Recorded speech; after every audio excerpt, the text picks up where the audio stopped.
姐姐现在已经没事了，但是二少主是不会放过她的。我们不能让她再在那个地方耗下去了。她如今下定决心要离开，我们要替她好好谋划谋划。老二巴不得要折磨郝家一辈子呢，也不可能写休书。这件事的关键就在于川夫人。按九川卓选的规矩，即便老二不肯，但是只要有川夫人懿旨，郝家还是能出府的。只是我也想不到什么更好的办法能说服川夫人。我有利害动人心，人想做成什么，总得舍弃什么。其实，宫里已经有人议论，郝家是个祸水。若以顾虑声誉为由，我想，川夫人是会考虑将郝家赶走的。只是这样一来，郝家的名声怕是不会好了。放心，如今他是不会在意名声这些浮云，只有自己的日子过好了，才是最重要的。想名正言顺的离开，居然这么不容易，还要背上祸水之名。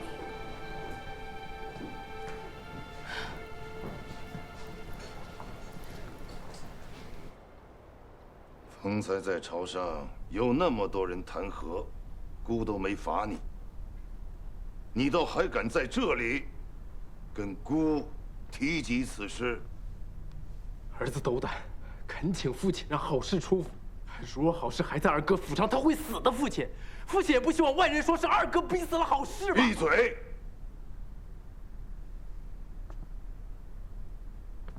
你身为星川少主，为了一个女子，深夜闯宫，越过姑去寻姑的太医，这是妄行犯上。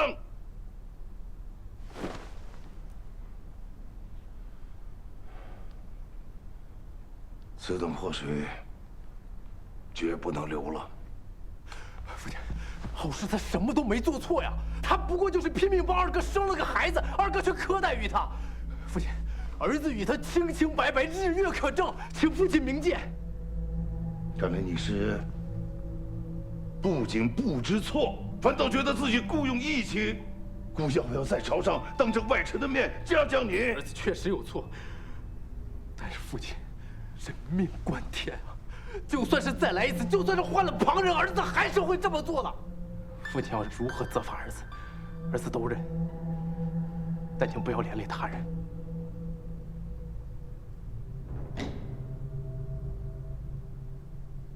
还是不知悔改。来人，在。将武少主拖到宫门口，鞭20，所有人都盯着，不许太医医治。是。谢父亲恩典。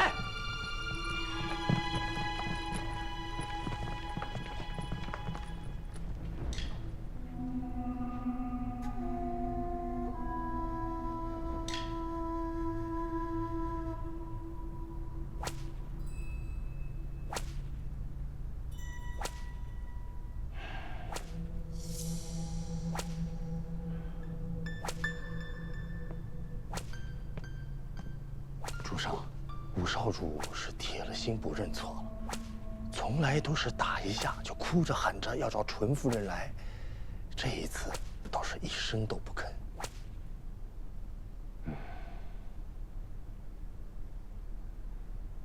打完以后，让徐太医给他看看吧。是。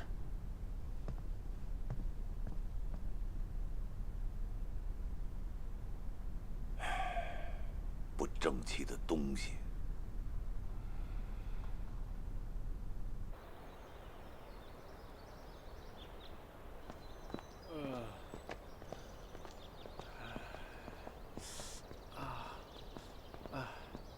疼死我了！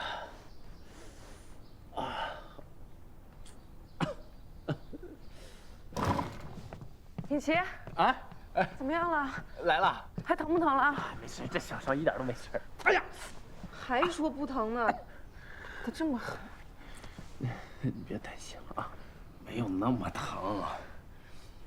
父亲也知道，我去找徐太医呢，只是为了救人，没有其他的意图，所以呢，他就没下狠手。再说了，我天天被你打，我早就练出来了，我这皮厚着呢。不信，我现在就下地给你耍个大墙。哎，当初要是我闯进宫，你也就不会挨打。我能让别人打你吗？谁敢打你，我就一枪挑了他。就你打得过谁呀？到时候胳膊有脱臼。是，我是打不过，但谁敢欺负你，我就跟他玩命。我看他有几条命。怎么，心疼了？行，你要真心疼我，你就帮我上药吧。你帮我上药，我就不疼了。哎，不是，尾椎骨下面。尾椎骨。哎呀！对不起，我错了，我以后再也不打你了。不行，你必须得打我，你不打我谁打我呀？打人亲，哎，刚说什么？我说那个，我现在就想吃点大甜菜。我现在就想吃点这个糖醋里脊、樱桃红烧肉，还有这个桂花莲子羹。知道了。哎，多放点糖啊。自己上药吧。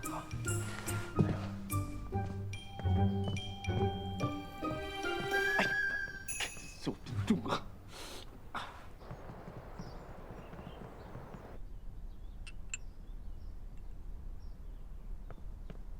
夫人，三少主来了。母亲，老三，你今天怎么有空来看我啊？儿子一直想念母亲，这方才经过忠义殿，就进来看看。快坐。哎，你呀是孝顺的，过往你母亲去世以后，我一直带着你。最近帮着嫡长主打理户政司，可还顺利？顺利，在二哥手底下干活，受益无穷。近日二哥新添一女，还要恭喜母亲又多了一可爱的小孙女。母亲有见过小孙女吗？最近啊事儿多，还没顾得上去呢。我这也是，这户政司的事儿，还有家里生意的事儿，忙得团团转。但我这心里啊，一直念着我这小侄女，我就想着一定要百忙之中去看看。可却听闻了一奇事儿，说是二哥的侧夫人郝氏，像当年的何夫人一般，生产之后得了气郁症，险些自尽呐。哦，还是武帝拼了命的把她救下。这武帝纯是好心呐。可这宫中这议论纷纷，说武帝是觊觎嫂子，这，那是老二的家事，我虽然是做母亲的，但也不方便多问。是，母亲说的是。可如今，二哥和武帝都在被人非议，若再不插手，恐怕这……母亲，这郝氏无罪，新川又一向仁德，总不能把人处死了，来断绝非议吧？儿子认为，倒不如送郝氏出府，送得远远的。这人走了，假以时日，世人也就淡忘此事了。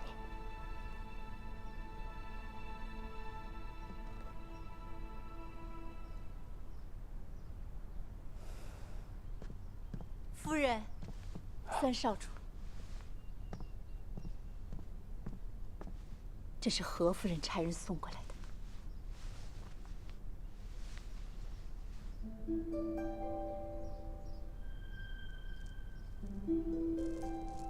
母亲，这是……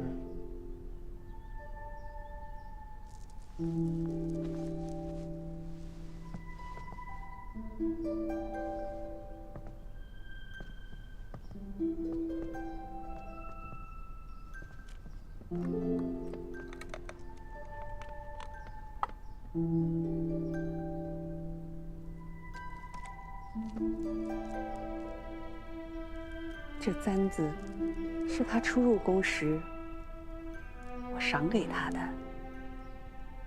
那个时候，我们还算是朋友。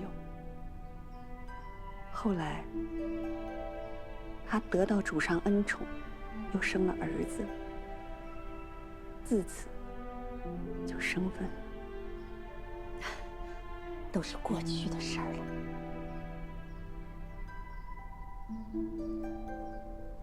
少时产子，并非他自愿。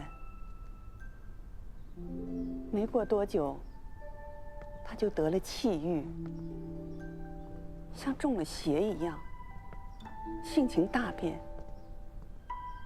不肯给任何人好脸色看。主上也不去看他了。当时我还挺高兴的，但后来他竟险些自尽。夫人还是担心何夫人的。罢了，我马上下旨，准好事离府。母亲英明，真是菩萨心肠。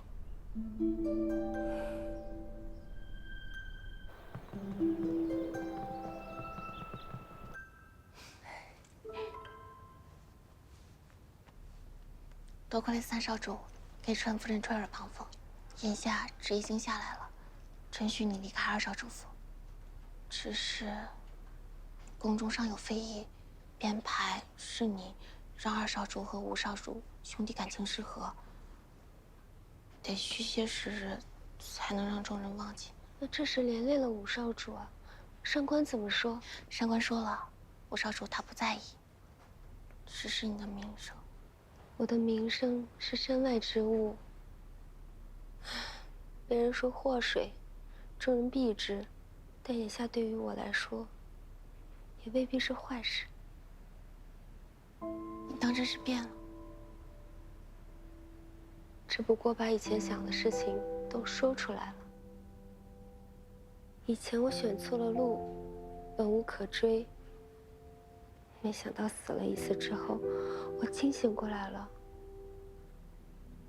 纵然世间会有再多让我赴死之事，但也绝不会是因为男人了。以前呢，我把嫁人做生意，男人当做东家。但我为什么不做自己的东家？世界那么大，只要我肯，我什么都能做。我一定会带着长乐，好好的活下去的。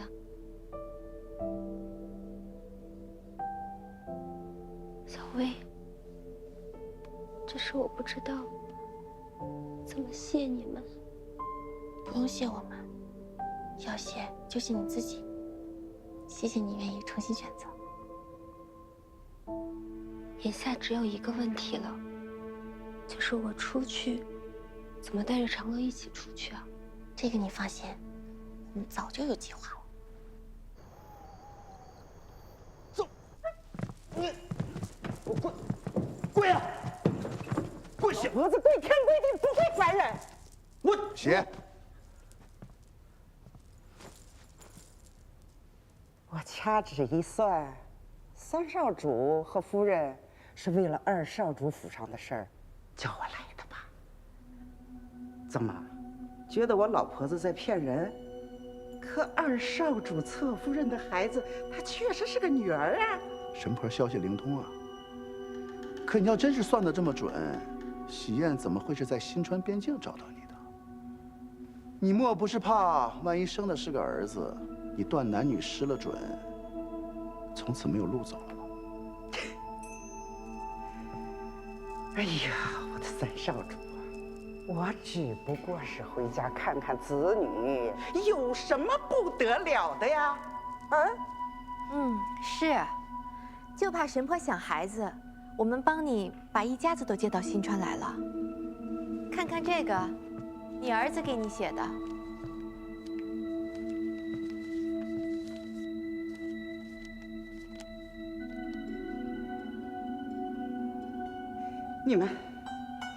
你们想干什么？二少主他信了我这么多年，你们就对我这样？哎，别慌，别慌，我们又不是坏人，就是找你一家人过来吃顿饭罢了。二少主不是相信你吗？你再跟他说几句话，我保证你全家人一辈子有饭吃，好不好？说几句话？说什么话呀？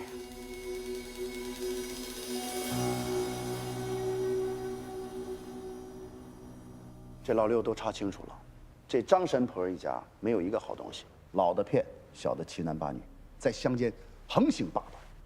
对付这种人啊，只要稍加吓唬，他什么都答应。那之后怎么办啊？真的管他们一家后半辈子啊？我可没说管啊，就他们犯点罪状啊，够坐一辈子牢了，那不就是请他们吃一辈子牢饭吗？哎，等会儿，我立了这么大一功，你还回九罗住啊？今晚就留下吧。让开！我可是跟上官静一直习武，你胆敢再说这种话，我打断你的腿！呀！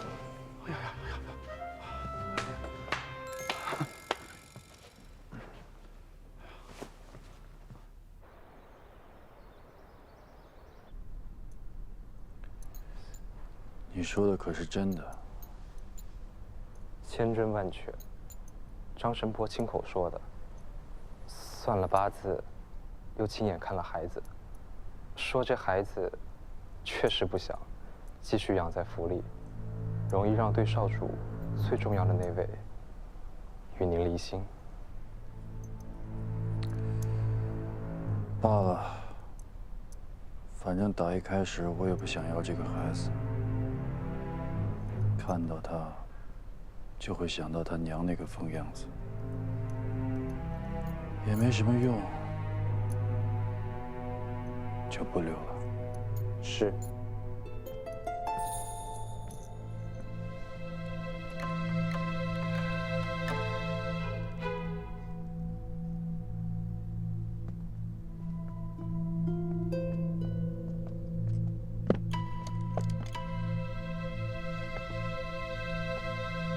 川夫人说你魅惑老五，使他犯上，因我们兄弟不和，所以你才留不得。说什么让你离府清修，不过都是为了维护我的颜面。你明白这个意思吧？出府了之后，千万不要在外面乱嚼舌头根子。府里的东西都在这里了，我可以走了吧？这件衣服是府上的吧？布料也都是府上的吧？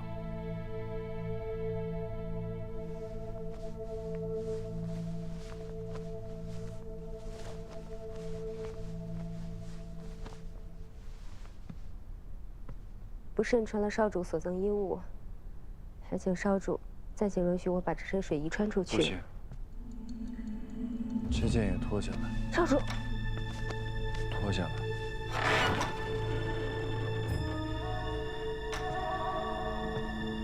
这套礼衣是我送给他的。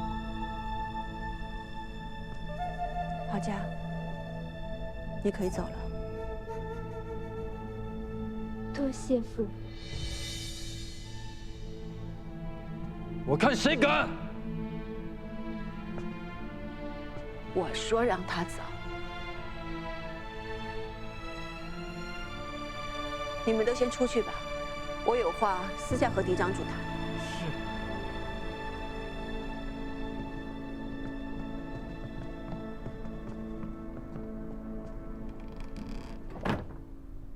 乔芳如，你好大的胆子，竟敢忤逆我！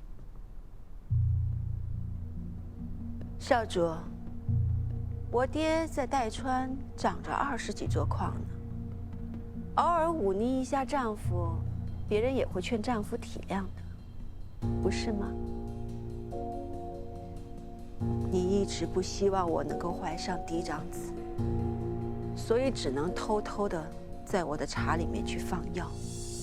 你数着黄历，等着自己继位之后，就想把我给休了。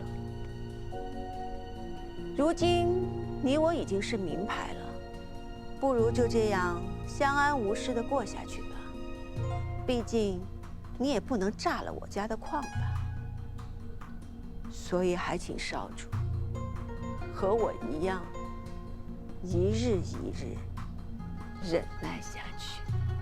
你我就这样相看两生厌。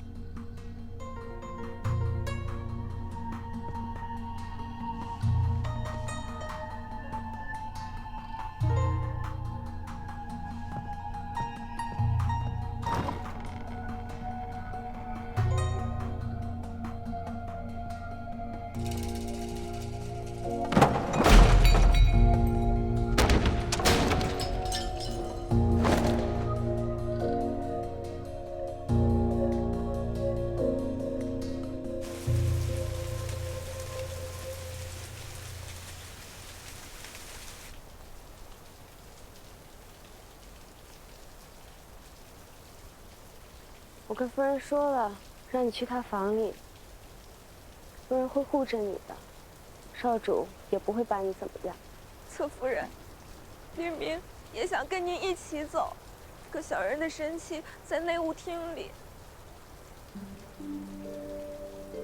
我此番离府，就是不想再接受豢养了。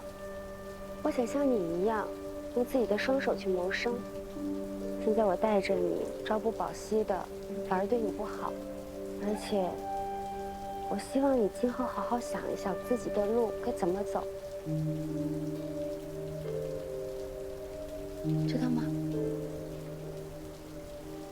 如果你照顾我多时，如果不介意，你就叫我姐姐吧。好家姐姐。哎。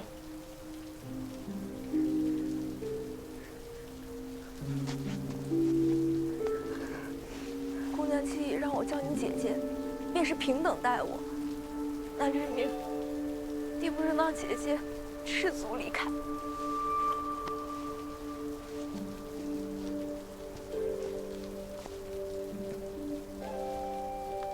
今后的路，姐姐要自己走了。愿姐姐走得平顺，一路坦途。谢谢你，也希望你今生一切顺遂。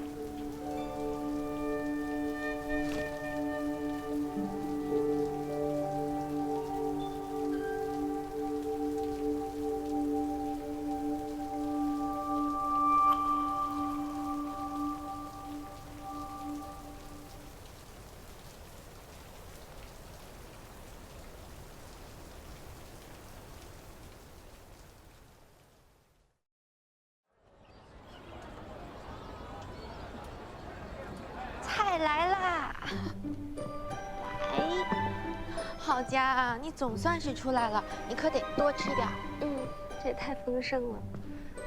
哎，真太谢谢你们了，帮我想办法逃离了那个地方，让我可以顺顺利利的把长乐接出来住。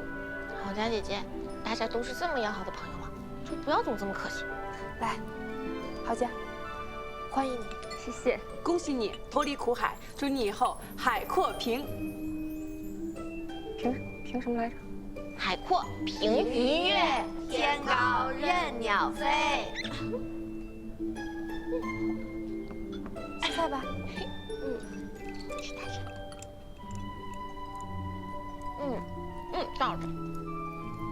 好家姐姐，以后呢，你就在这酒楼安心的住下，你的月子餐就包在我身上了。保证把你的身体养得白白胖胖。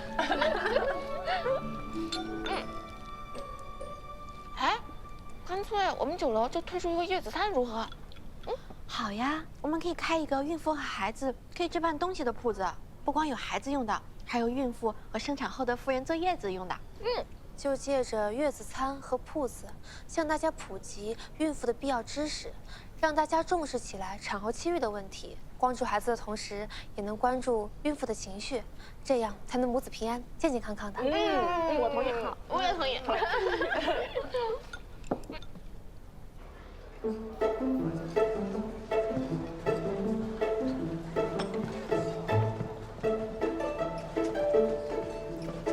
诸位，咱们今天说这个月子餐，咱们书接上回说到这个产妇气郁。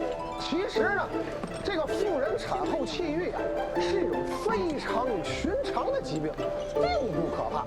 哎，但也一定要给予足够的重视。所以说呢，咱们就要提到咱们这个月子餐了，是吧？为什么要提这月子餐呢？这月子餐有啥？海棠啊，你们怎么来了？这位是？这是我新找的画师。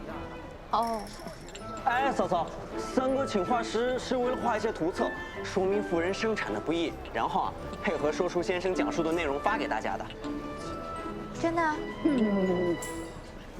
这还差不多。吃的怎么样？味道还习惯吧？多吃点啊，宝宝真可爱。这个角度，好。饼的味道怎么样？是清淡了点，但很有营养的。少吃一点没有燕窝。画老板娘，谁是我夫人不知道？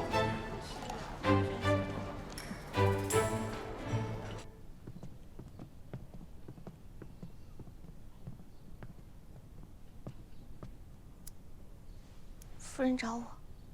我听闻你们最近在酒楼和铺子，让人给大家讲产后气郁之事，可是真的？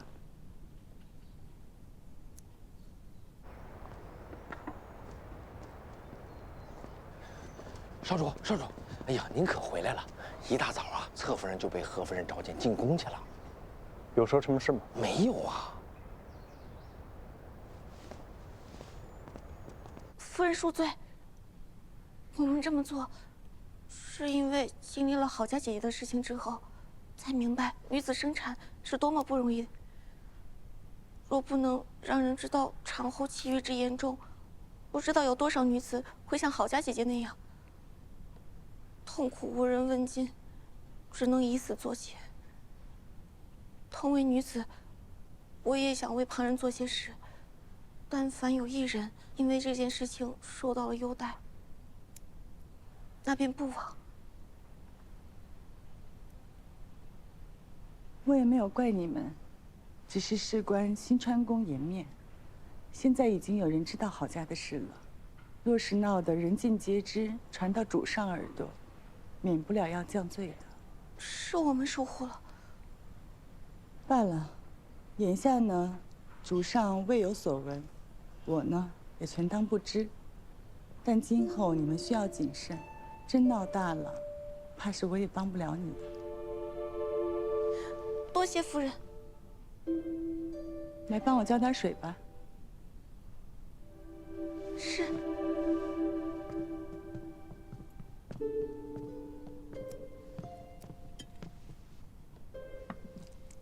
郝家怎么样了？好多了，多谢夫人关心。那就好。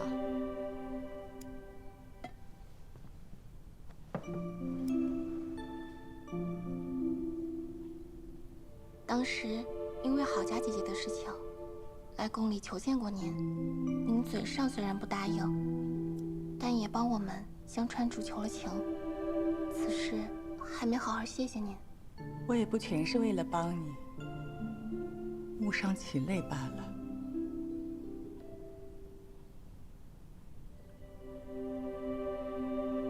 少主说，您生他的时候也有些气郁，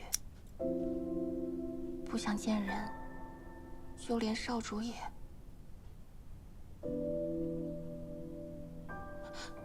是我失言了。嬴政，他都知道了，他从来没跟我说过。少主，他也想与您讲话来着，但是怕您不想见到他。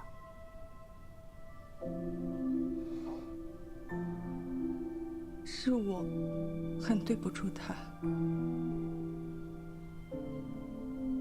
当年我年纪尚小，就稀里糊涂被送来大选，进了宫还要生孩子。我自己还是个孩子，就要当母亲，很是害怕。后来看到我辛辛苦苦生下来的孩子，跟我长得一点都不像，还整夜啼哭，弄得我无法入睡，整夜的熬，头发大把大把的掉，感觉自己一夜间就老了许多。我没有能力照顾自己，更没有办法把他照顾好。他越哭，我就越想逃，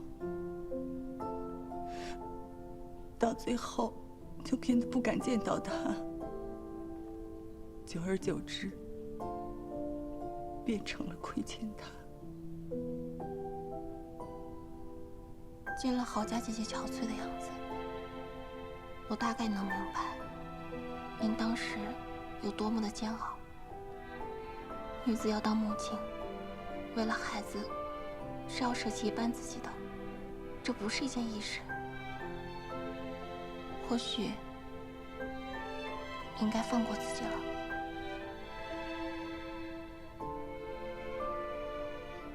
整个宫的人都说我凉薄，苛待老六，偏爱时宜，不配做母亲。你却说我应该放过自己。我只是胡说，您只管一听。您当时无法亲自养育少主，不是错。但如今您要弥补的话，即使难以面对，也不应当是投报在另一个孩子身上啊。往事不可追，来日却还长。父母子女不应与往事痴缠，而忘了当下。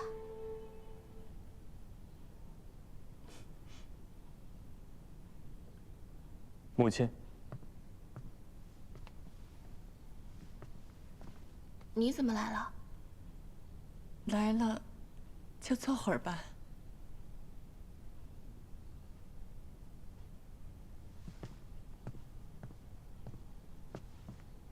你们聊，我先出去。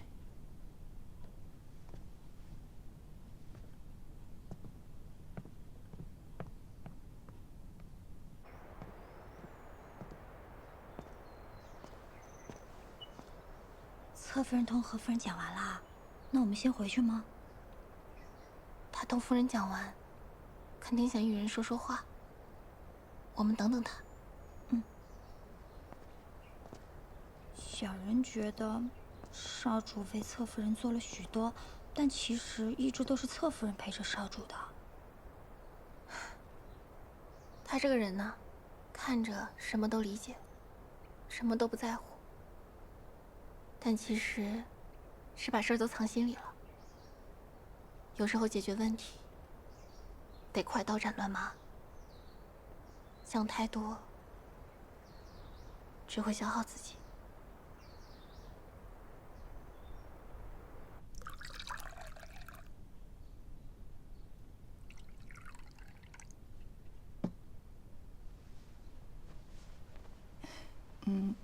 你别担心，我叫李薇来是想提醒。方才那些话，我也听见了。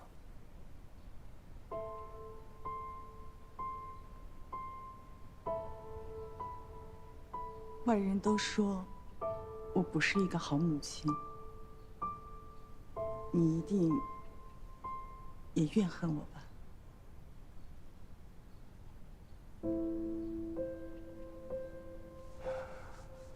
但最近发生的这些事情，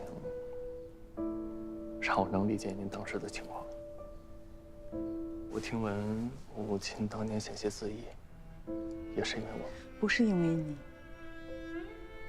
你只是个孩子，能有什么错？都是我的问题，我该同你道歉。也不是母亲的错，你也不必再为过去自责。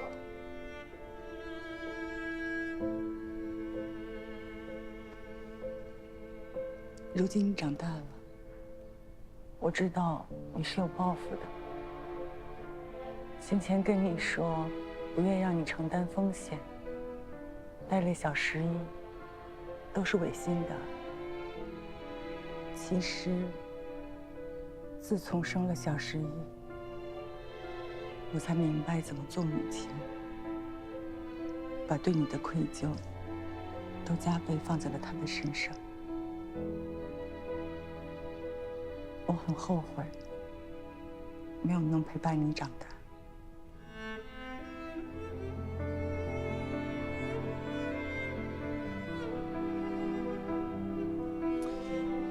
其实母亲也不必后悔，现在弥补也来得及。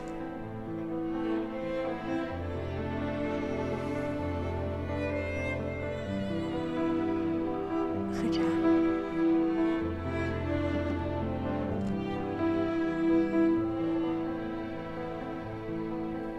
呀，蛮好，哎，糖人啊，糖人，糖人。唐人，年少时对母亲心怀怨怼，没想到如今得到了一句抱歉。这么一想，已经很多年没跟他好好说过话。多谢。我也没做什么。你做的已经很多了。那我想要一个糖人。可以。姑娘看一下糖人。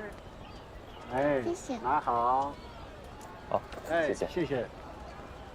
你要哪个？我要。这是老五。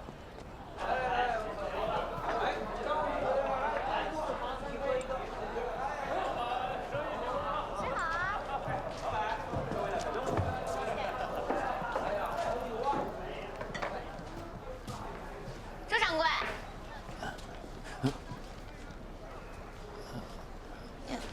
怎么了？出什么事儿了吗？东家，这是刚刚收下的，我验过了，油印的不假，但版面是错的。您看这印花，还有这字体，都是略有不同啊。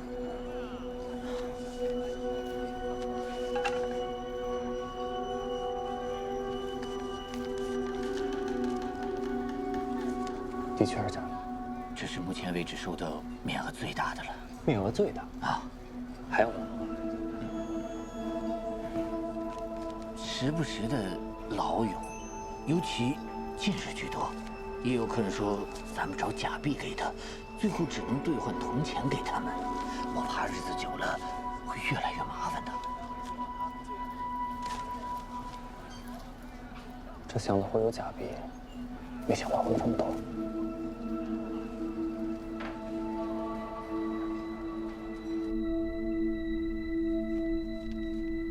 这是儿臣在集市上找到的假币，几乎可以乱真。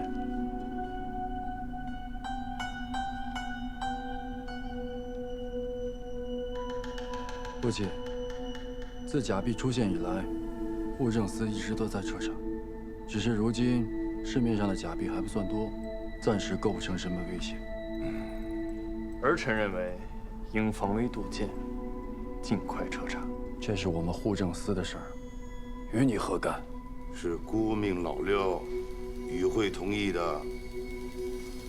几张假币虽然引不起什么风波，但背后牵动的却是整个行川的。户政司领一队人马立即彻查。儿臣领命。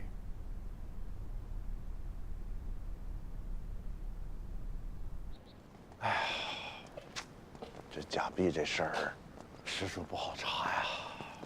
老六，你可知道，手伸得太长，容易为人斩断。若不是真的印刷版外流，假币不会放到如此程度。方才我没有说你户政司疏于管理，致使腰间外泄，已经是给足你面子了。三弟，要是我没有记错的话，户政司的印刷版是你的人在管吧？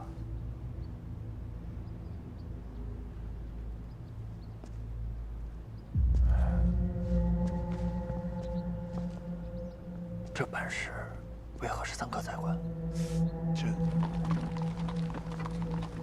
这开始不是我管的，后来二哥说他事儿多，就交给我了。他这是在给你下套啊！你不会真的认为老二会掺和假币的事儿吧？可就那点利，他也瞧不上啊。当初设计版式也是用了心思，没那么好放。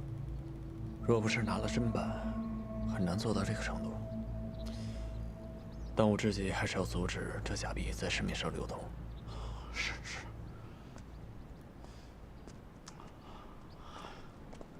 各位，最近市面上出现了大量的假币，大家看一看，看清楚了，分辨一下真伪。若愿上缴，均可在我九川美食会免费兑换菜品一道。真的假的？我就收了几张假币，都砸手里了。现在到处都不收假币了，搁在手里它就是废纸一张，还不如上缴了，换点吃的。周老板所言当真？当真呢？5箱假币，我要兑换菜品。我任有无了的。哎呀，不急，大家用手中的假币换取我手中的这张号签，再拿这个号签就可以免费兑换菜品啦。我九川美食会的丹川分号即将开业，到时候收店通用。大家还要记住，吃过之后呢，要对我们的菜。有了这等占便宜的好事，大家会更卖力地搜集假币，这样一来，就能尽快地将市面上的假币集齐。我知道你们是为了支持六少主和老三，可是这样咱们可是做赔本生意啊。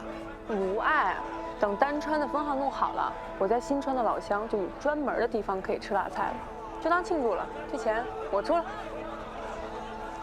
放心吧，不会亏本的。他们吃了免费的菜，但是要对菜品提出意见，这些意见才是最宝贵、最值钱的。并且，护政司对大量上交的假币有补贴，我们以假币换菜的方式帮护政司搜集假币，也算是能抵消掉一些成本了。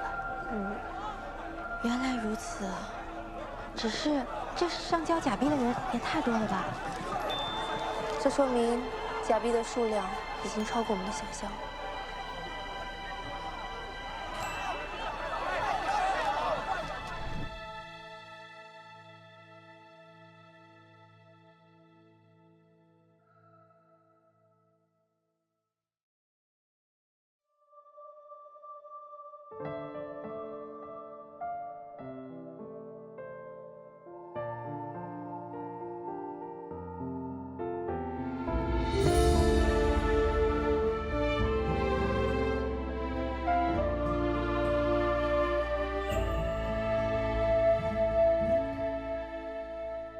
一颗心未眠，坠落你眉间，一阵风辗转，停靠耳畔，一轮月清辉，照进我心田，竟是你笑颜。渐渐已习惯，一人阅尽千帆，不敢有何牵绊，而你跃然眼前，点亮我心灰漫天。几句难言，心绪波澜，而你的双眼懂我心弦。前路漫漫，心有你相伴，山河之间，看去烟山万往西游啊，人数消散，掌心的温暖环绕心间，风雪严寒，共灯火一盏，你在左右，便给我心安。